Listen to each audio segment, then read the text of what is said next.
Hello everyone, this is Xingyu Zhao. I'm currently with the Computer Science Department at the University of Liverpool.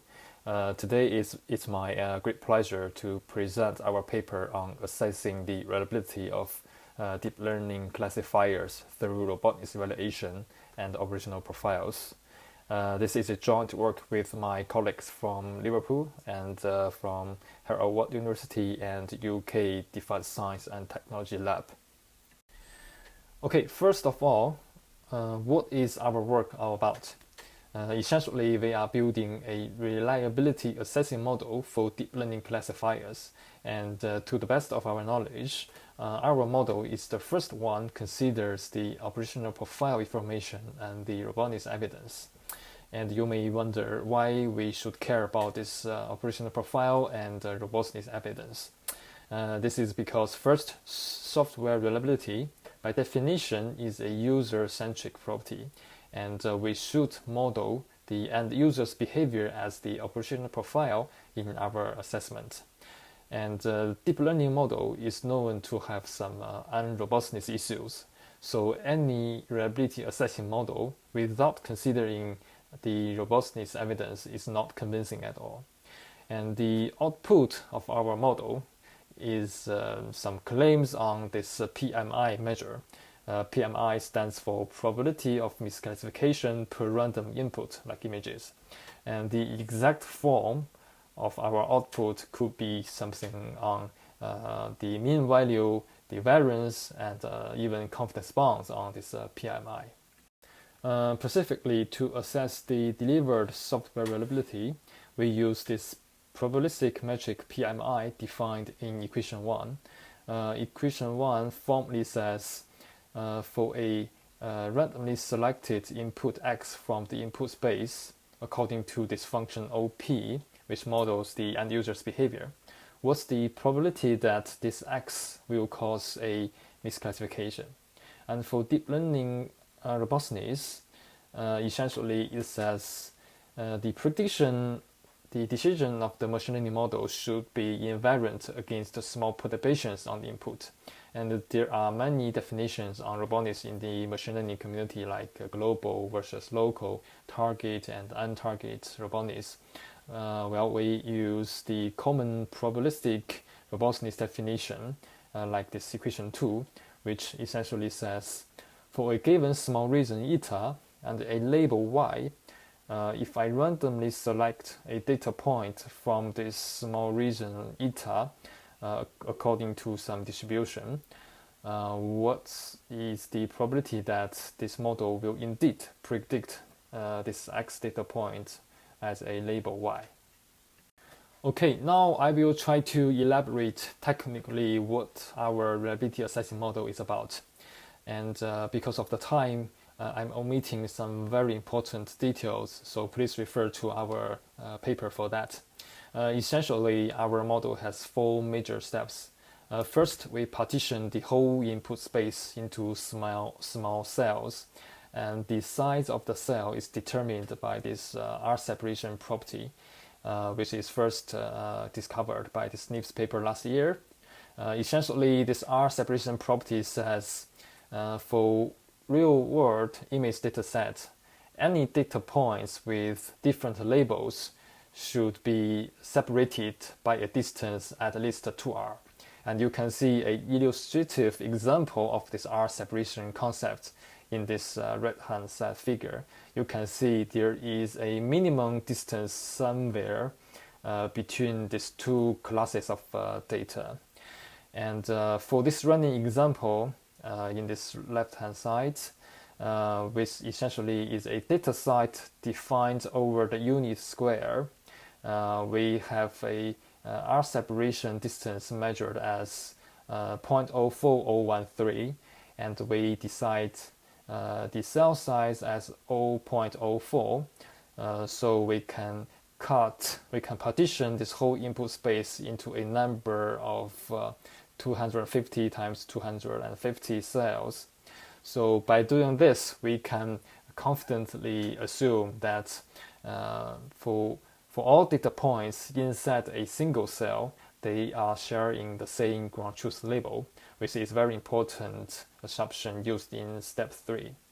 Okay, and regarding how to decide what's the ground truth of a single of a cell, that depends on if we can observe human label data inside the cell or other mechanisms that we mentioned in the paper.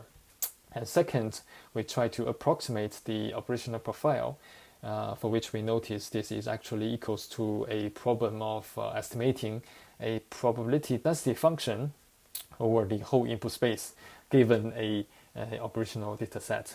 And we use this established kernel density estimation technique to do that. And you can see this is the approximated OP for this running example. And third, we invoke some third-party robustness estimators developed by the machine learning community to evaluate the cell robustness to the ground truth label. And finally, we try to assemble those individual estimates from step 2 and 3 to get a estimates on the PMI. That is, we can rewrite the definition of PMI at the cell-wise level. That is, we have M cells, and OPI and lambda-I are the operational profile for the cell I and the unrobustness for cell I. So by doing that, if we have individual estimates for OPI and lambda-I, we can assemble them in this way to derive the mean and the variance of PMI. We applied our reliability assessing model on 5 datasets. 3 of them are synthesized low-dimensional datasets, and 2 of them are high-dimensional image datasets like MNIST and Sephartin.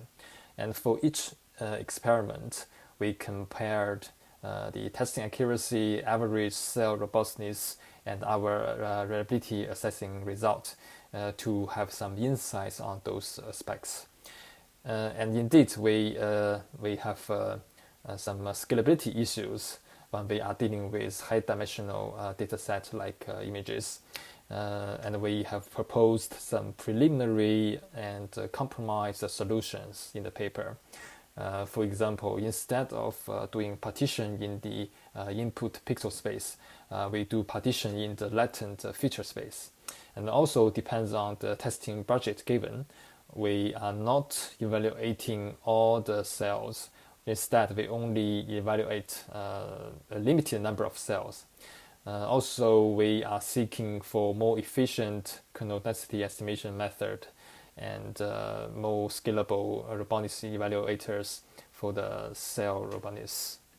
In the paper, we also did some quite extensive discussions on the 6 assumptions we use in our modeling. I don't have enough time to go through all of them, but I would like to highlight 5 inherent difficulties of assessing reliability for deep learning reviewed by our reliability assessing model. That is, first, how to accurately build the OP in the high-dimensional input space, potentially with very sparse data. Second, how to get an accurate oracle, like by leveraging the existing human-labeled data in the dataset. And third is about what is the local distribution over a small region, that is the conditional OP inside a cell. And the fourth is about how to efficiently evaluate the robustness of a small region, a cell, given that the residual examples are not sometimes very rare in ones. And finally, if we cannot assess all cells, so how can we sample some cells from a large population of cells? And we need to be informed of this extra source of uncertainty because of we are only sampling from something rather than exhaustively evaluate all of them. To conclude our work, I would like to highlight this conceptualized equation, which says the deep learning reliability is a product of the generalizability and robustness. This says intuitively, when we assessing a deep learning reliability, we should not only consider how well it's generalized to a new data point, which is according to the future operational profile, we should also consider how good the local robustness is around that new data point. And we believe our reliability assessing model advances in this research direction because, to the best of our knowledge, we are the first one to build this model, considers the operational profile information and the robustness evidence. And also we propose some preliminary and compromised solutions for the inevitable scalability issues. And last but not least, we also reviewed some inherent difficulties for deep learning reliability assessment problem. Thank you for your attention. If you have any questions, please feel free to drop me emails. You might also want to follow our Solitude project, in which we are developing a new version of this reliability assessing model. We also built probabilistic safety arguments based on this model. We are also doing a case study in simulated autonomous vehicle environments. Thank you.